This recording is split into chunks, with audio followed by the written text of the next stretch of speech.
এই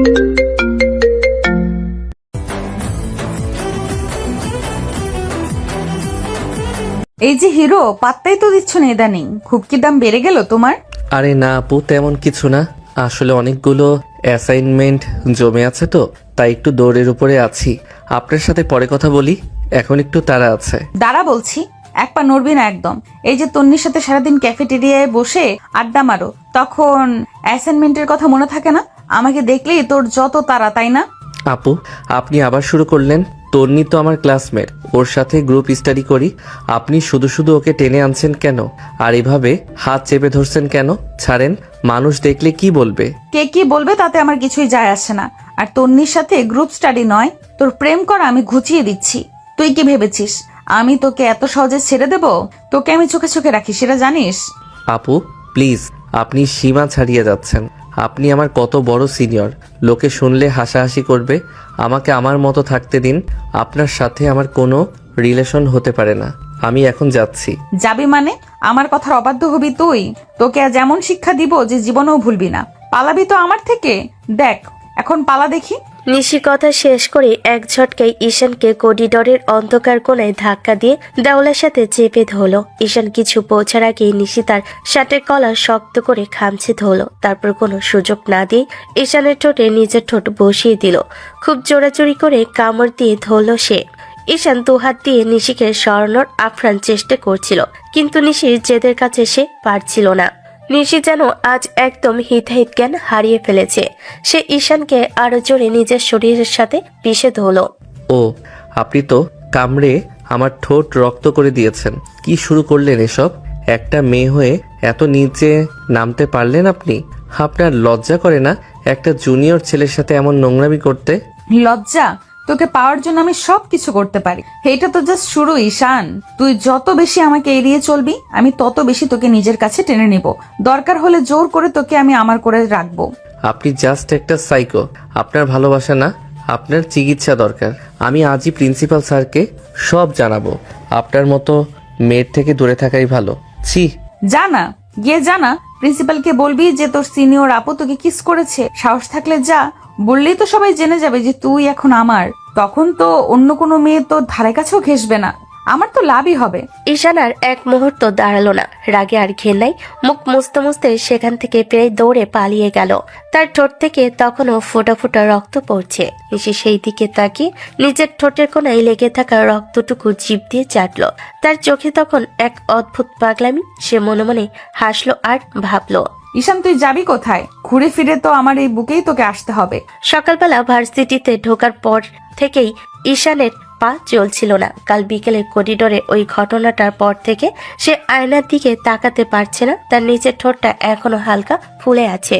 ক্লাসের গেটে আসতে দেখলো তার বন্ধু রাহাত আর সজীব আড্ডা দিচ্ছে। তাকে দেখেই ওরা অকারণে হাসতে শুরু করলো। কি রে হিরো, মুখটা এমন প্যাচের মতন করে রাখছিস কেন? আর তোর ঠোঁটের নিচে লাল দাগটা কিসের? কাল ল্যাব থেকে ফেরার সময় কি কোনো মৌমাছি কামড় দিল নাকি? দূর, ভালো লাগে না। মৌমাছি না রে ভাই, একটা ডাইনি লেগেছে পিছে। তোরা একটু চুপ থাকবি? এমনিতেই টেনশনে আমার অবস্থা খারাপ। টেনশন কিসের? আমরা তো সবই জানি। নিশি আপুর মতো চঞ্চল আর সুন্দরী একটা মেয়ে তোর পিছে লেগেছে। এটা তো তোর কপাল রে। আমাদের তো কেউ ফিরেও দেখে না। কপাল না ছাই, জানিস না মেয়েটা কতটা জেদি। একদম যা মুখে আসে তাই বলে। আমার প্রেস্টিজ আর থাকবে না মনে হচ্ছে। এই যে আমার সুইট জুনিয়র, কালকের পর থেকে তো দেখছি তোমার গায়ের রং একদম পাল্টে গেছে। কি ব্যাপার? আমাকে দেখে মুখটা ওদিকে ফিরিয়ে নিলে কেন? নিশি করিডোর দিয়ে কটকট করে হেঁটে ঈশানদের সামনে এসে দাঁড়ালো। পরনে নীল একটা ছালোয়ার কামিজ, হাতে এক গুচ্ছ কাচের চুড়ি। সে আসতেই চারপাশের পরিবেশ যেন বদলে গেল। ঈশান মাথা নিচু করে চলে যাওয়ার চেষ্টা করছিল, কিন্তু নিশি তার ব্যাগ টেনে ধরলো। আপু প্লিজ, এখানে আমার বন্ধুরা আছে। আপনি কেন বারবার আমাকে এভাবে আটকাচ্ছেন? আমাকে আমার মতো থাকতে দিন না। কেন থাকতে দেব? তোমাকে কি আমি শান্তিতে থাকার জন্য বিয়ে করেছি? আর তোমার এই বন্ধুরা তো আমারই সাপোর্টার, তাই না রাহাত? অবশ্যই আপু, আমরা তো আপনার দলেই আছি। ঈশান আসলে একটু বেশি ভাব মারছি। আপনি একদম ঠিকঠাক শাসন করেছেন ওকে। শাসন তো কাল বিকেলে ল্যাব রিপোর্ট জমা দেওয়ার সময় একটু করেছি। কি বলো ঈশান সোনা? ঠোঁটের ব্যথাটা কি এখনো আছে, নাকি আমি আবার একটু ওষুধ লাগিয়ে দেব? নিশি কথা শেষ করে সবার সামনে ঈশানের দিকে তাকিয়ে এক চোখ টিপলো। আর হাত দিয়ে একটা ফ্লাইং কিস ছুড়ে দিল। ঈশানের বন্ধুরা হাসিতে ফেটে পড়ল। ঈশান রাগে আর লজ্জায় একদম জমে গেল। তার মনে হচ্ছিল এখনই ক্লাস থেকে পালিয়ে বাঁচে। আপু, আপনি একটা মেয়ে হয়ে সবার সামনে এসব করছেন, আপনার একটু খারাপ লাগছে না? সবাই আমাদের দিকে তাকিয়ে হাসছে, আপনি কেন আমার জীবনটা অতিষ্ঠ করছেন? খারাপ লাগবে কেন রে পাগলা? আমি তো প্রেম করছি, আর আমি তো আগেই বলেছি তুই যত দূরে পালাবি আমি তত বেশি তোকে জ্বালিয়ে মারবো। ওই যে দেখো তোমার তন্নি ফ্রেন্ড আসছে, এখন যদি তুমি আমার সাথে ঠিকঠাক কথা না বলো তবে ওর সামনেই কিন্তু তোমাকে আবার আদর করে দেব। চয়েস তোমার। আপনি জাস্ট একটা পাগল, আমি আপনার কোনো কথা শুনবো না। আপনি যা খুশি করেন, আমি এখনই চলে যাচ্ছি। যাবি মানে? একবার নড়লে কিন্তু তন্নিকে ডেকে বলবো তুই আমার সাথে লাইন মারছিস। শোনো, আজ দুপুরে ক্যান্টিনের পেছনে কিন্তু তোমার জন্য আমি ওয়েট করব। আর যদি না আসো তবে তো জানোই আমি কি করতে পারি। আমি কিন্তু পুরো ভার্সিটির সামনে চিল্লায় বলবো যে তুই আমাকে কিস করেছিস। আপনি এতটা নিচে নামতে পারেন? মিথ্যা কথা বলবেন সবার সামনে? আচ্ছা ঠিক আছে, আমি আসবো। এখন দয়া করে এখান থেকে যান, আমাকে আর সবার সামনে হাসির পাত্র বানাবেন না। এই তো লক্ষ্মী ছেলে, জানতাম তুমি আসবা। টাটা, বিকেলের জন্য তৈরি থেকো কিন্তু। নিশি হাসতে হাসতে আর চুরির রিনঝিন শব্দ তুলে চলে গেল। যাওয়ার সময় একবার পিছন ফিরে ঈশানকে দেখে আবার চোখ টিপল। ঈশান ধপ করে সিঁড়িতে বসে পড়ল। তার বন্ধুরা তাকে নিয়ে তখনও মজা করছে। সে বুঝতে পারছে নিশির এই চঞ্চলতা আর জেদ তাকে কোথাও শান্তিতে থাকতে দেবে না। সে যত দূরে পালাতে চায়, নিশি যেন তত বেশি তাকে জালের মতো জড়িয়ে ধরে। দুপুরবেলা ভার্সিটির মেন গেটের সামনে ছাত্রছাত্রীদের ভিড়। ঈশান তার বন্ধুদের সাথে দাঁড়িয়ে চা খাচ্ছিল। সে ভেবেছিল এই ভিড়ের মধ্যে নিশি আপু অন্তত তাকে ডিস্টার্ব করবে না, কিন্তু হঠাৎ সে অনুভব করলো কেউ একজন ভিড়ের মধ্যে খুব শক্ত করে তার হাতটা চেপে ধরেছে। তাকিয়ে দেখলো নিশি আপু তার একদম গা ঘেঁষে দাঁড়িয়ে আছে। ওরে বাবা, আপু আপনি এখানেও চলে এসেছেন? হাত ছাড়েন প্লিজ। সবাই তাকিয়ে আছে তো, দেখছেন না আমার বন্ধুরা কেমন করে তাকাচ্ছে? তাকালে তাকাক, আমি কি কারো ধার ধারি নাকি? আর তোর হাত আমি ধরেছি তাতে কার কি? তুই তো আমার কিউট জুনিয়র, ছোট ভাইদের তো আপুরা একটু আদর করতেই পারে, তাই না?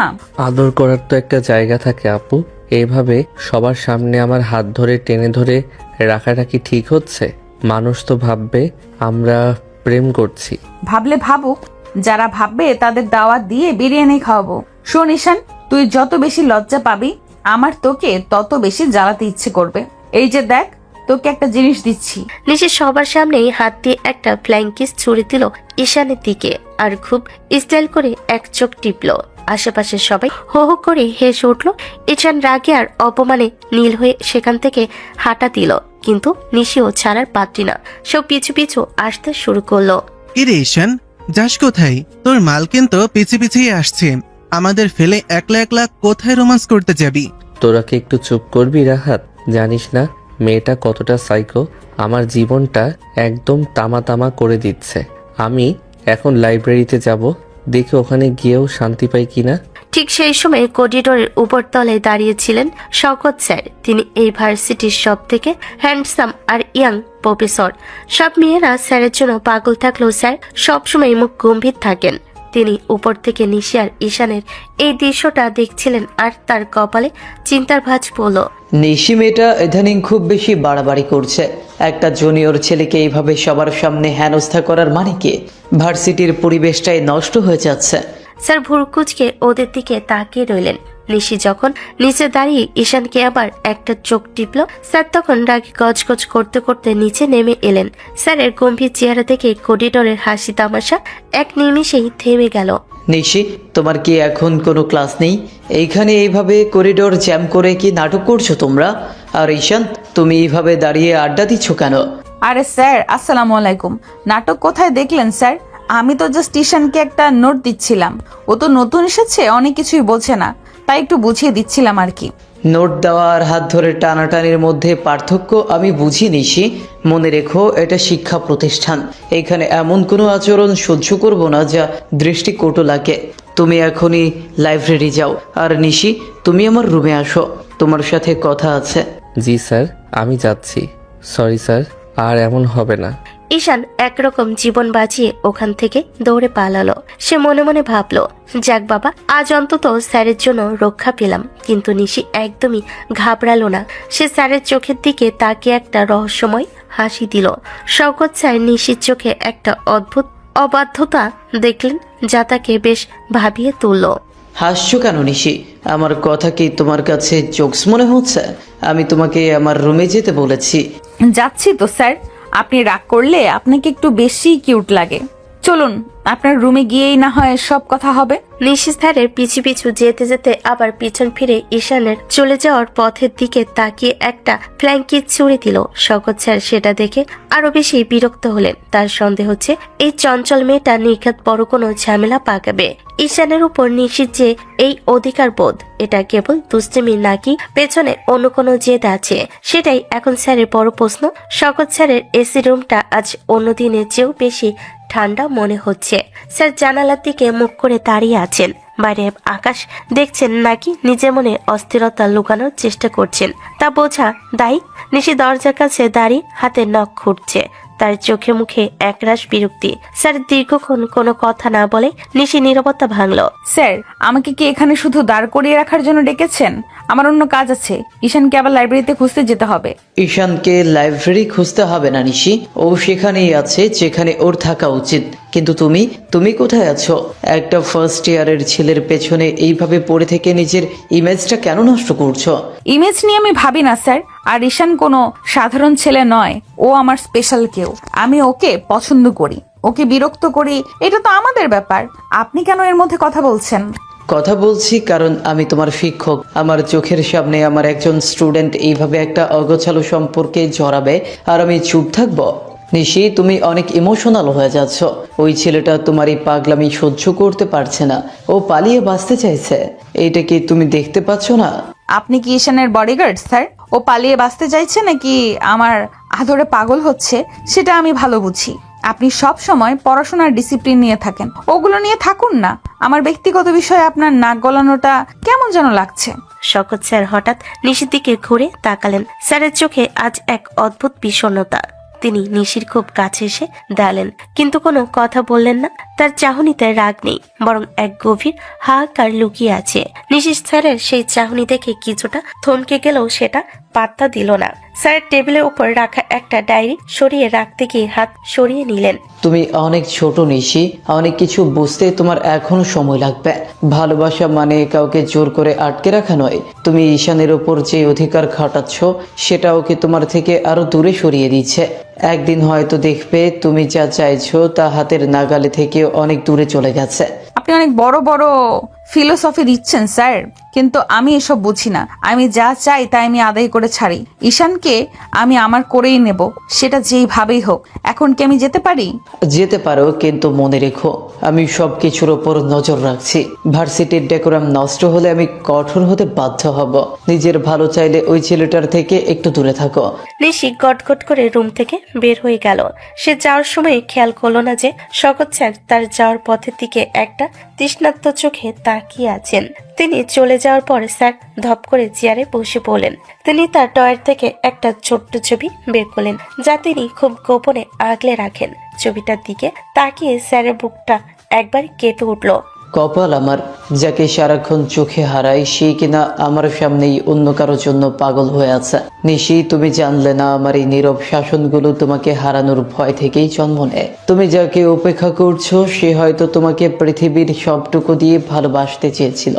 স্যার ছবিটা আবার ডায়েরির ভেতর লুকিয়ে রাখলেন। বাইরে তখন নিশির খিলখিল হাসির শব্দ শোনা যাচ্ছে। সে হয়তো আবারও ঈশানকে কোথাও আটকেছে। শওকত স্যার কলমটা শক্ত করে ধরলেন এবং নিচের দিকে তাকিয়ে এক দীর্ঘশ্বাস ফেললেন। তার এই না বলা ভালোবাসাগুলো হয়তো কোনোদিন নিশির কান পর্যন্ত পৌঁছাবে না, কারণ নিশি তখন তার জুনিয়র ঈশানকে নিয়েই মত্ত। বিকেলের দিকে ভার্সিটির মাঠটা তখন হালকা ভিড়ে ঠাসা। তখন ঈশান একটা গাছের নিচে একলা বসে নিজের ব্যাগ গোছাচ্ছিল। সে ভাবছিল আজ বোধহয় নিশি আপুর হাত থেকে রেহাই পাওয়া গেছে, কিন্তু সেই শান্তি বেশিক্ষণ টিকলো না। হঠাৎ করে তার কানে কেউ একজন সুরসুরি দিতে শুরু করলো। উফ, আবার আপনি? আপু, আপনি কি সারাদিন আমার পিছে লেগে থাকার কন্ট্রাক্ট নিয়েছেন? একটু কি শান্তিতে থাকতে দেবেন না? শান্তিতে থেকে কি হবে? অশান্তি তো আসল মজা। এই যে দেখো, তোমার প্রিয় চকলেট নিয়ে এসেছি, একটু মুখটা খোলো তো দেখি। আমি চকলেট খাবো না। আর আপনি কেন বারবার আমাকে বিরক্ত করছেন? ওই দেখুন, সবাই আমাদের দিকে তাকিয়ে হাসছে। আমার মান সম্মান সব আপনি ধুলোয় মিশিয়ে দিচ্ছেন। মান সম্মান দিয়ে কি ধুয়ে জল খাবে? আর হাসলে হাসুক, আমি তো আমার হবু বরের সাথেই দুষ্টুমি করছি। এই যে ঈশান, চোখ বড় বড় করে তাকাচ্ছ কেন? আর একটা চোখ টিপ দেবো নাকি? নিশি কথা শেষ করেই ঈশানের একদম কাছে গিয়ে একটা চোখ টিপলো আর গালটা হালকা করে টেনে দিল। ঈশান রাগে গজগজ করতে করতে ব্যাগটা নিয়ে দৌড় দিল। নিশি কিছুক্ষণ হেসে তার বান্ধবীদের কাছে গিয়ে বসলো। নিশির বান্ধবী মিতু আর সামিয়া এতক্ষণ দূর থেকে সব দেখছিল। নিশি, তুই কি আসলে পাগল হয়ে গেছিস? একটা ফার্স্ট ইয়ারের ছেলের পেছনে এভাবে লেগে থাকার মানে কি? ও তো তোকে দেখলেই পালাই। যে তোকে চায় না তার পেছনে কেন এত ছুটছিস? ও চায় না সেটা ওর সমস্যা, কিন্তু আমি তো ওকে চাই। তোরা বুঝবি না মিতু, এই জেদটা আমার মনের অনেক গভীর থেকে আসে। কিন্তু নিশি, ও তো তোর থেকে বয়সে ছোট, ক্লাসেও জুনিয়র। লোকে শুনলে তোকে নিয়ে আজে বাজে কথা বলবে। তুই কেন নিজের ইগোটা নষ্ট করছিস? তোরা জানিস না, যেদিন ওকে প্রথম আমি ভার্সিটির গেটে দেখেছিলাম, সেদিন আমি জানতাম না ও আমার জুনিয়র না সিনিয়র। শুধু ওকে দেখে মন থেকে একটাই কথা এসেছিল, এই ছেলেটা শুধু আমার। ওর এই ক্যাজুয়াল ভাবে হাঁটা আর উদাসীন চোখ দুটো দেখে আমি সেদিনই ঠিক করেছিলাম একে আমি নিজের করেই ছাড়বো। তার মানে এটা কি শুধু জেদ? তুই কি ওকে সত্যি ভালোবাসিস? ভালোবাসা বুঝলে তোরা যেমন প্রশ্ন করতিস না। ভালোবাসা মানেই তো অধিকার। আমি ওকে প্রথম দেখাতেই নিজের মনে গেঁথে নিয়েছি। ও জুনিয়র বলে কি আমার মনের অনুভূতিগুলো বদলে যাবে? কখনোই না। ও যত বেশি আমাকে উপেক্ষা করবে, আমি তত বেশি ওর মায়ায় পড়বো। নিশির চোখে তখন এক অদ্ভুত উচ্ছলতা। সে দূরের দিকে তাকিয়ে দেখছিল ঈশান গেটের কাছে কেউ একবার পিছনে ফিরে তাকাচ্ছে। নিশি আবার হাত নেড়ে তাকে ফ্লাইং কিস ছুঁলো। নিশির বান্ধবীরা অবাক হয়ে তাকিয়ে রইল তার এই পাগলামি দেখে। তোর এই পাগলামি কোথায় গিয়ে ঠেকবে আমি জানি না নিশি। শকত স্যারও কিন্তু তোকে নিয়ে বেশ কড়া নজর রাখছেন, একটু সাবধানে থাকিস। শকত স্যার আর কি করবেন? উনি ওনার জায়গায় থাকুক, আমি আমার জায়গায়। ঈশানকে পাওয়ার জন্য আমি সবকিছু করতে পারি। ও আমার জীবন, আর ওকে আমি কোনোভাবেই হাতছাড়া হতে দেব না। নিশি উঠে দাঁড়িয়ে আবার ঈশানের দিকে হাঁটা দিল। তার হাঁটার ভঙ্গিতে এক ধরনের জেদ আর আত্মবিশ্বাস ফুটে উঠছে। সে জানে ঈশানকে জয় করা সহজ হবে না, কিন্তু নিশি হার মানার পাত্রী নয়। এদিকে আড়ালে দাঁড়িয়ে শওকত স্যার নিশির প্রতিটি কথা শুনছিলেন আর তার বুকটা এক অজানা যন্ত্রণায় ফেটে যাচ্ছিল। তিনি বুঝতে পারছেন না এই ত্রিমুখী প্রেমের লড়াই শেষ পর্যন্ত কার ভাগ্যে কি লিখে রেখেছে। ভার্সিটির দিনগুলো এখন যেন নিশির পাগলামির এক একটা স্টেজ হয়ে দাঁড়িয়েছে। যত দিন যাচ্ছে ঈশানের প্রতি নিশির অধিকার খাটানো ততই বাড়ছে। আজ সকালে নিশি ভার্সিটির মেন গেটের সামনে বড় একটা সাইনবোর্ড নিয়ে দাঁড়িয়ে আছে, যেখানে কার্টুন করে ঈশানের ছবি আঁকা।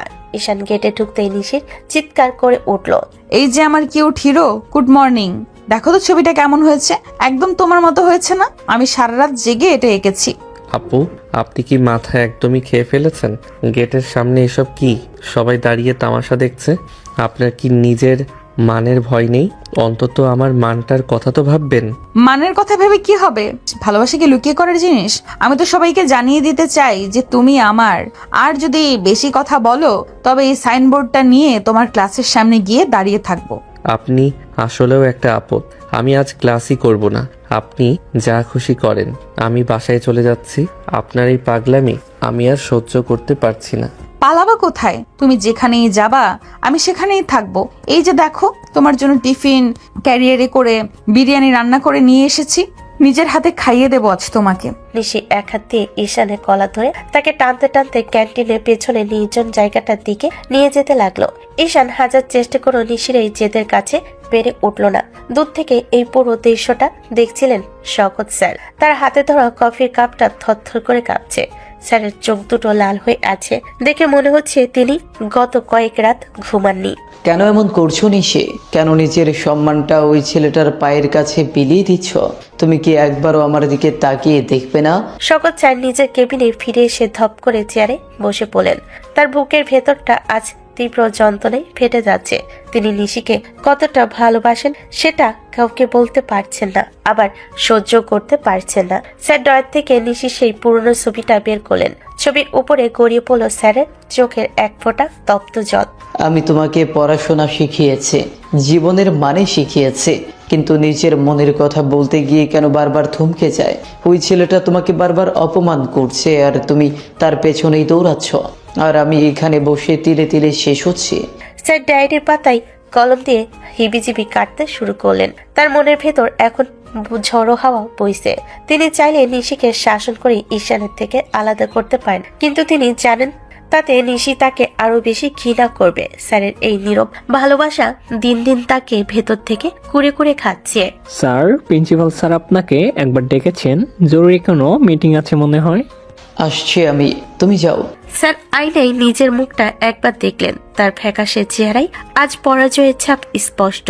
অন্যদিকে ক্যান্টিনের পেছনে নিশি তখন ঈশানকে জোর করে চামচ দিয়ে বিরিয়ানি খাওয়াচ্ছে। ঈশান বারবার মুখ সরিয়ে নিলেও নিশি খিলখিল করে হাসছে আর ঈশানের গাল টেনে দিচ্ছে। নিশির এই চঞ্চলতা আর পাগলামি যেন ভার্সিটির সবার কাছে এখন বিনোদনের খোরাক, কিন্তু শকত স্যারের কাছে এটা বিষের মতো।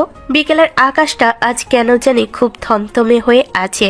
ঈশান লাইব্রেরি থেকে বের হয়ে দ্রুত গেটের দিকে যাচ্ছিল। আজ ওর মেজাজ একদম তুঙ্গে। গত কয়েকদিন ধরে নিশির অতিরিক্ত বারবারই ওকে মানসিকভাবে ভেঙে চুরমার করে দিয়েছে। ঠিক সিঁড়ির মুখে নিশি বরাবরের মতো পথ আগলে দাঁড়ায়। এই যে আমার লক্ষ্মী ছেলে, আজ তো খুব তাড়াহুড়ো দেখছি। এই নাও, তোমার ফেভারিট একটা কোল্ড কফি কিনে এনেছি। রোদ থেকে আসলে তো খেলে শরীরটা একদম জুড়িয়ে যাবে। আপনি কি কোনোদিন মানুষ হবেন না নিশি আপু? আমার হাত ছাড়ুন, আপনার এই কোল্ড কফি আপনার কাছেই রাখুন। আমি এখন আর কোনো ড্রামা সহ্য করার মুডে নেই। ড্রামা মানে? আমি যত্ন করে তোমার জন্য জিনিসটা আনলাম আর তুমি এটাকে ড্রামা বলছো? ঈশান, একটু তো ভদ্রভাবে কথা বলতে শেখো। আমি তোমার 3 বছরের সিনিয়র, অন্তত সেই সম্মানটুকু তো দেবে। কিসের সম্মান আপু? আপনি কি সম্মানের কোনো কাজ বাকি রেখেছেন? পুরো ভার্সিটির সামনে আপনি আমাকে তামাশার পাত্র বানিয়েছেন। ফ্রেন্ডদের কাছে আমি হাসির খোরাক, টিচারদের কাছে আমি বাজে ছেলে। আপনার মতো একটা সস্তা আর নির্লজ্জ মেয়ের জন্য আজ আমার পড়াশোনা থেকে শুরু করে শান্তি সব শেষ হয়ে গেছে। সস্তা, নির্লজ্জ? আমাকে তুমি এই কথাগুলো বলতে পারলে ঈশান? আমি তোমাকে ভালোবাসি বলে আমি নির্লজ্জ হয়ে গেলাম? হ্যাঁ, আপনি নির্লজ্জ।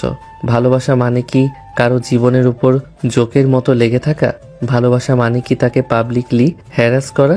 আপনার এই পাগলামিকে আপনি ভালোবাসা বলেন, কিন্তু আমার কাছে এটা বিষ।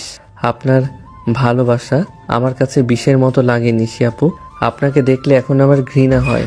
দয়া করে আমার জীবন থেকে দূর হয়ে যান। মরে গেলেও আমি আপনার ছায়াও মারাতে চাই না। আমার ভালোবাসা তোমার কাছে বিষের মতো লাগে?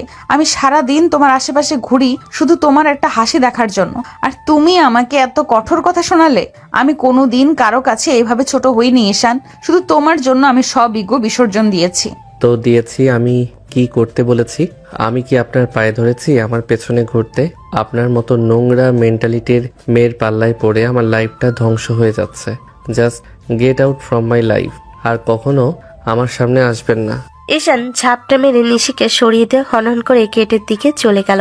নিশির হাতের কফির কাপটা মেঝেতে পড়ে গিয়ে সবটুকু ছড়িয়ে গেল, ঠিক যেমন নিশির মনটা ভেঙে চুরমার হয়ে গেছে। নিশি সেখানেই পাথরের মতো দাঁড়িয়ে রইল। ওর গাল বেয়ে টপ টপ করে পানি পড়ছে। সে কোনোদিনও কল্পনা করেনি যে ঈশান ওকে এতটা ঘৃণা করে। অনেক হলো নিশি, এবার অন্তত শান্ত হও। আমি তোমাকে আগেই বলেছিলাম কাউকে জোর করে নিজের করা যায় না। দেখো ছেলেটা তোমাকে কতটা ঘৃণা করতে শুরু করেছে। শকত স্যার করিডোরে খুঁটিতে হেলান দিয়ে দাঁড়িয়েছিলেন। তার চোখেও আজ রাজ্যের বিষণ্ণতা, নিশির এই কান্না তিনি সহ্য করতে পারছেন না। আবার ঈশানের ওই তীব্র বিরক্তিটাও তিনি বুঝতে পারছেন। স্যার ধীর পায়ে নিশির সামনে গিয়ে দাঁড়ালেন। স্যার, ও আমাকে সস্তা বললো। ও বলল আমার ভালোবাসা ওর কাছে বিষের মতো। আমি ওকে এতটা ভালোবাসি আর ও আমাকে ঘৃণা করে কেন? স্যার, কেন ও আমাকে বুঝতে পারলো না? কারণ তুমি ওকে ভালোবাসার সুযোগ দাওনি নিশি। তুমি শুধু ওকে শাসন করেছো আর নিজের দখলে রাখতে চেয়েছো। এখন অন্তত ঘরে যাও, নিজেকে সময় দাও। কান্না করো না, কান্না তোমাকে মানায় না। নিশি কোনো কথা না বলে ওড়না দিয়ে চোখ মুছতে মুছতে লাইব্রেরির দিকে উল্টো দৌড়ে গেল।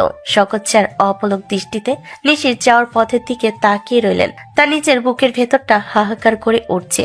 নিশিকে এতটা ভেঙে পড়তে দেখে স্যারের মনে হচ্ছে যদি তিনি নিশির সব দুঃখ নিজে করে নিতে পারতেন, কিন্তু ভাগ্যের পরিহাস নিশি কাঁদছে ঈশানের জন্য আর স্যার কাঁদছে নিশির জন্য। সেদিন এসে চরম অপমানের পর নিশিকে আর ভার্সিটিতে দেখা গেল না। একদিন দুদিন করে পুরো একটা সপ্তাহ কেটে গেল। করিডোরে সে পরিচিত চুরির শব্দ নেই, সেই চঞ্চল হাসাহাসি। ঈশান প্রথম 2-3 দিন বেশ শান্তিতে ক্লাস করলো। ওর মনে হলো যাক, আপদ বিদায় হয়েছে। লাইব্রেরি থেকে ক্যান্টিন, এখনো নিজের মতো করে বুক ফুলিয়ে ঘুরতে পারছে। কিরে ঈশান, তোর সে লেডি দন্ত দেখি ভ্যানিশ হয়ে গেল। পুরো ক্যাম্পাস তো এখন মরুভূমি হয়ে গেছে। কোনো ডিস্টার্ব নেই, কোনো ফ্লাইং কিস নেই, খুব শান্তিতে আছিস তাই না? আরে ভাই, শান্তিতে আছি মানে এই কদিন যে কি আরামে ঘুমাচ্ছি তোদের বোঝাতে পারবো না। আমি তো ভেবেছিলাম ওই মেয়ে আমার জীবনটা জেলখানা বানিয়েই ছাড়বে। যাক, শেষ পর্যন্ত বুদ্ধি হয়েছে, আর ডিস্টার্ব করতে আসবে না মনে হয়। কিন্তু একটা কথা ভেবে দেখেছিস, নিশি আপু কিন্তু এভাবে হুট করে দমে যাওয়ার মেয়ে না। তুই কি একবারও খবর নিয়েছিস ও কেন আসছে না? এমনও তো হতে পারে ওর শরীর খারাপ। খবর নিয়ে কি করব? আমি তো চাই ও চিরতরে আমার সামনে থেকে সরে যাক। ও নেই, এটাই আমার জন্য সব থেকে বড় পাওনা। এখন অন্তত শান্তিতে পড়াশোনা করতে পারবো, কারো ফালতু কথা শুনতে হবে না। ঈশান মুখে এসব বললেও ওর মনটা কেন জানি বারবার করিডোরের দিকে তাকিয়ে নিশিকে খুঁজছিল। কেন জানি না, প্রতিদিনে সে জ্বালাতনটুকু না পেয়ে ওর মনের ভেতর একটা ফাঁকা জায়গা তৈরি হয়েছে। ঠিক সেই সময় ওদের আরেক বন্ধু তুর্য হন্তদন্ত হয়ে দৌড়ে এলো।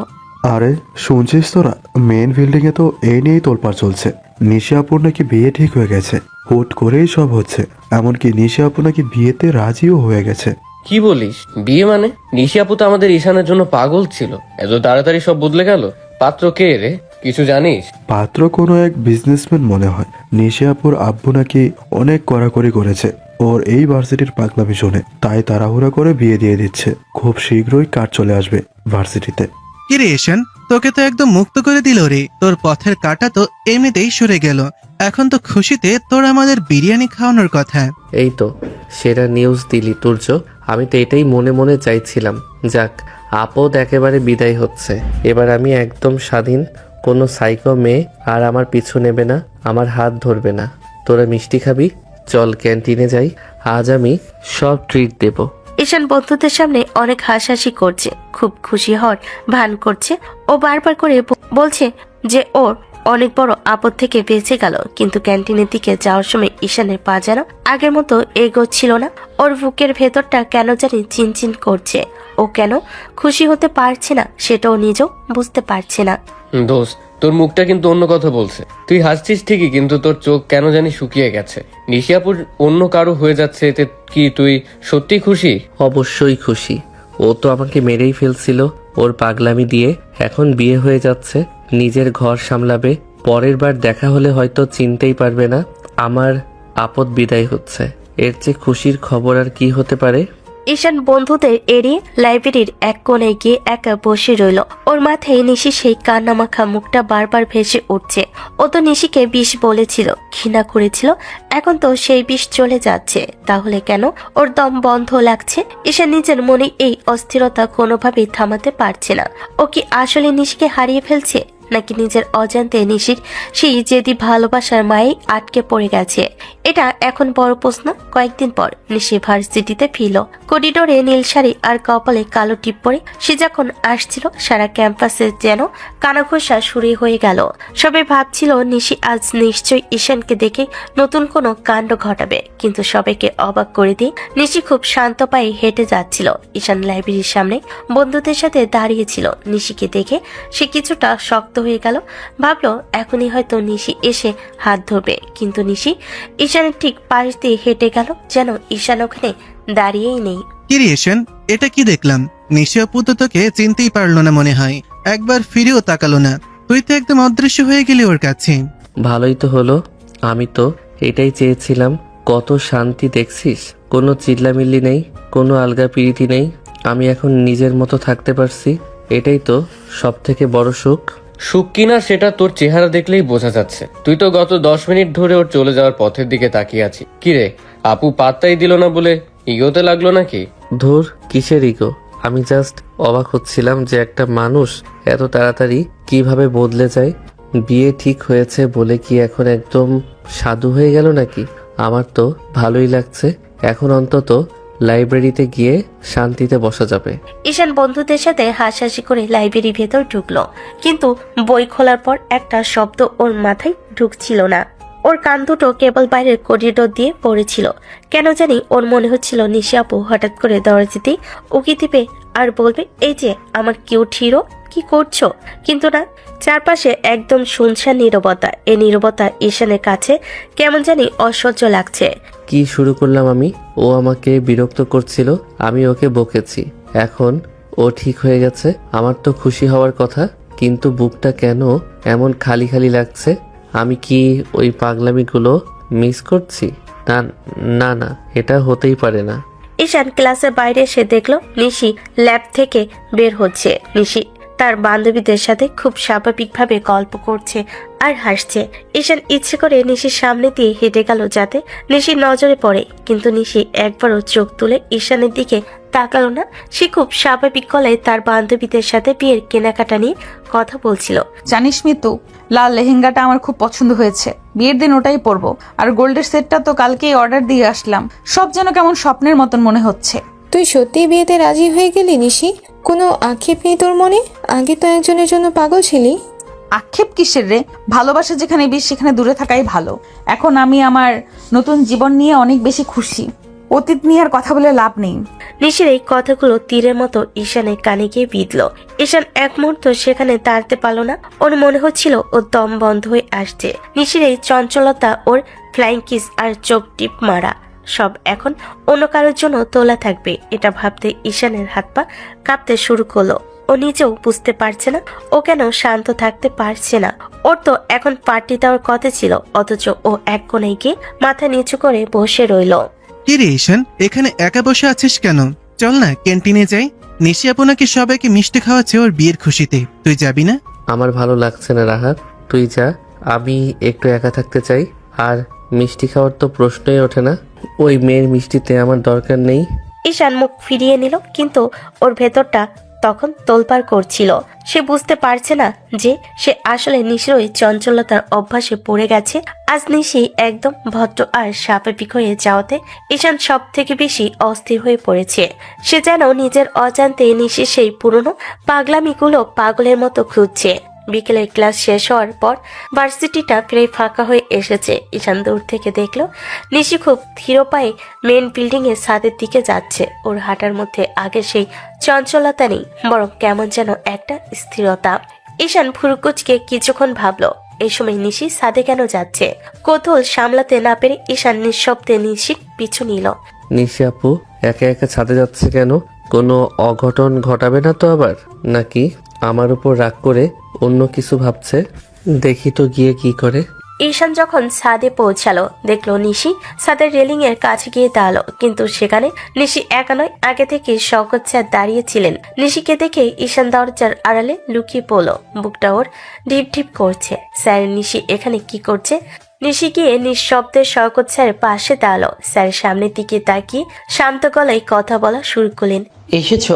আমি জানতাম তুমি আসবে। তোমার সাথে কিছু জরুরি কথা বলা দরকার ছিল, তাই এইখানে ডাকলাম। জি স্যার, বলুন কি বলবেন। আমি তো আর বেশি দিন এই ভার্সিটিতে আসবো না, তাই ভাবলাম আপনার সাথে দেখা করে যাই। নিশি, আমি তোমাকে একটা সোজা প্রশ্ন করব, সত্যি করে বলবে তো? তুমি কি ঈশানের উপর রাগ করে এই বিয়েতে রাজি হয়েছ, নাকি নিজের ইচ্ছায় এই মত দিয়েছ? ওর এই কঠোর কথাগুলো কি তোমাকে খুব বেশি আঘাত করেছে? না স্যার, আমি কারোর উপর রাগ করে এই সিদ্ধান্ত নেইনি। ঈশান যা বলেছে তা হয়তো ঠিকই ছিল। আমি হয়তো ওর উপর বেশি জোর খাটাতাম। আমি নিজের ইচ্ছেতেই এই বিয়েটাতে মত দিয়েছি। কারোর প্রতি আমার কোনো ক্ষোভ নেই। তোমার কি মনে হয় তুমি সুখে থাকবে? তুমি যার সাথে জীবন শুরু করতে চাচ্ছ সে কি তোমাকে তোমার এই পাগলামি আর চঞ্চলতা সমেত মেনে নিতে পারবে? তুমি তো জানো সেই মানুষটা কেমন। আমি জানি যে মানুষটা কেমন, সে অনেক গম্ভীর আর শান্ত স্বভাবের। হয়তো আমার এই পাগলামিগুলো সে পছন্দ করে না, কিন্তু আমি নিজেকে বদলে নেব স্যার। আমি চাই না আমার কারণে আবার কারোর জীবন বিষিয়ে উঠুক। আমি এখন শুধু একটা শান্ত জীবন চাই। ঈশান দরজার আড়ালে দাঁড়িয়ে সব শুনছিল। ওর মাথায় কিছুই ঢুকছে না। নিশি কার কথা বলছে আর শওকত স্যারই বা এত আগ্রহ নিয়ে কেন এসব জিজ্ঞেস করছেন? স্যার কি তবে পাঠ্যকে চেনেন? ঈশান অস্থির হয়ে উঠল। ওর মনে হচ্ছে বড় কোনো কিছু মিস করছে। নিজেকে বদলে ফেলা এত সহজ নয় নিশি। আমি তোমাকে অনেক বছর ধরে চিনি। তোমার হাসি, তোমার ওই দুষ্টুমিগুলোই তোমার প্রাণ। বিয়ের পর যদি তোমাকে একদম চুপচাপ থাকতে হয় তবে তুমি তিলে তিলে শেষ হয়ে যাবে। আমি সেটা চাই না। তুমি কি এখনো ভেবে দেখবে সিদ্ধান্তটা? ভাবার আর কিছু নেই স্যার, পারিবারিকভাবে সব ঠিক হয়ে গেছে, এমনকি কাবিননামাতেও সই হয়ে গেছে প্রায়। এখন পিছিয়ে যাওয়ার কোনো পথ নেই, আর আমি চাইও না পিছিয়ে যেতে। আপনি তো আমার হবু বরকে আমার চেয়েও ভালো চেনেন, তাই না স্যার? হ্যাঁ চিনি, খুব ভালো করে চিনি। কিন্তু নিজের আয়নার সামনে দাঁড়িয়ে যখন দেখি যে আমি সেই মানুষ যার সাথে তোমার বিয়ে ঠিক হয়েছে, তখন আমার নিজেরই বিশ্বাস হয় না। নিশি, তুমি কি আসলেই আমার মতো একজন গম্ভীর মানুষের সাথে জীবন কাটাতে পারবে? আমি তো তোমাকে কোনোদিনও ঈশানের মতো করে হাসাতে পারবো না। শওকত স্যারের শেষ কথাটা কানে যেতে ঈশানের পায়ের নিচ থেকে যেন মাটি সরে গেল। ওর সারা শরীর এক মুহূর্তের জন্য অবশ হয়ে গেল। ও যা শুনলো তা কি সত্যি? শওকত স্যারের সাথে নিশির বিয়ে ঠিক হয়েছে? ওর প্রিয় স্যার, যাকেও আইডল মানে, তার সাথে নিশির বিয়ে। ঈশান ডাউল ধরে কোনো মতে নিজেকে সামলালো। ওর কানে বারবার স্যারের কথাগুলো বাজছে। আমি সেই মানুষ যার সাথে তোমার বিয়ে ঠিক হয়েছে। ঈশানের মনে হলো ওর চারপাশের জগৎটা মুহূর্তেই ওলট পালট হয়ে গেছে। কেন জানি না ওর বুকের ভেতরটা এক তীব্র যন্ত্রণায় মুচড়ে উঠল। শওকত স্যারের মুখ থেকে কথাটা শোনার পর ঈশানের মনে হলো মাথার উপর আকাশ ভেঙে পড়েছে। ওর হাত পা থরথর করে কাঁপছে, কপালে বিন্দু বিন্দু ঘাম জমেছে। ও দেওয়াল ধরে কোনো মতে ছাদ থেকে নেমে এলো। ওর কানে তখনও স্যারের ওই একটা কথাই বাজছে। ঈশান পাগলের মতো ভার্সিটি করিডোর দিয়ে হাঁটতে লাগলো। ওর মাথায় শুধু একটাই চিন্তা ঘুরছে, এটা কিভাবে সম্ভব? কখন হলো এসব? নিষ্কি জানতো নাকি স্যার আগে থেকেই সব জানতো? শওকত স্যার আমার আইডল, আমার ফেভারিট স্যার, তার সাথে নিশি আপুর বিয়ে। নিশি আপু কি তাহলে এই জন্যই এত শান্ত হয়ে গেছে? ও কি তাহলে আমার উপর প্রতিশোধ নিতেই স্যারকে বিয়ে করছে? না না, এটা হতে পারে না। আমি তো চেয়েছিলাম ও চলে যাক। তাহলে এখন আমার এমন পাগল পাগল লাগছে কেন? আমার বুকটা কেন এভাবে ফেটে যাচ্ছে? ঈশান পার্কিং থেকে নিজের বাইকটা বের করলো। ওর চোখে মুখে তখন খুনের নেশা। ও কোনোভাবেই এই খবরটা হজম করতে পারছে না। ও গেটের সামনে দাঁড়িয়ে অপেক্ষা করতে লাগলো। কিছুক্ষণ পরই দেখলো নিশি একটা রিকশায় করে ভার্সিটি থেকে বের হচ্ছে। নিশির চোখে মুখে এক অদ্ভুত শূন্যতা। ঈশান দেরি না করে বাইকটা স্টার্ট দিয়ে রিকশার পিছু নিল। মেন রোড থেকে একটু ভেতরে ফাঁকা রাস্তায় আসতেই ঈশান বাইকটা একদম রিকশার সামনে আড়াআড়ি করে দাঁড় করিয়ে দিল। ও মামা, কি করছেন? অ্যাক্সিডেন্ট করবেন তো, সামনে থেকে সরেন। ঈশান, তুমি এখানে এভাবে রাস্তা আটকিয়ে দাঁড়িয়ে আছো কেন? তোমার কি মাথা খারাপ হয়ে গেছে? সরো রাস্তা থেকে, আমি বাসায় যাব। রিক্সা থেকে নামুন, এখনই নামুন বলছি। আপনার সাথে আমার কথা আছে। আমি কেন নামবো? তোমার সাথে আমার কোনো কথা নেই। তুমি তো বলেছিলে আমার মুখ দেখতে চাও না, আমার মায়াও মারাতে চাও না। এখন কেন এসেছো?